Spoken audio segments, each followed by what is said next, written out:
আমরা কানা ফরেস্ট থেকে ফিরছি।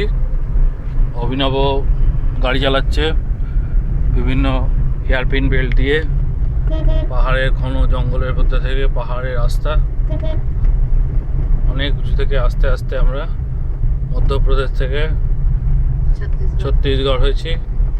ছত্তিশগড় হয়ে আমরা আস্তে আস্তে রায়পুরের দিকে যাচ্ছি।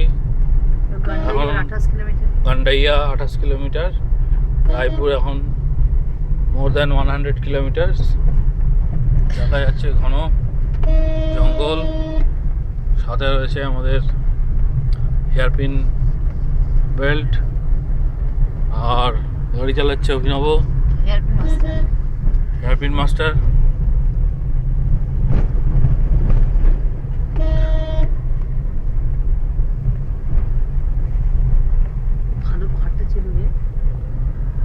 সাথে রয়েছে ডক্টর রয়, GPS signal lost. আর আমি। ধন্যবাদ, আপনারা দেখতে থাকুন অভিনব ড্রাইভিং।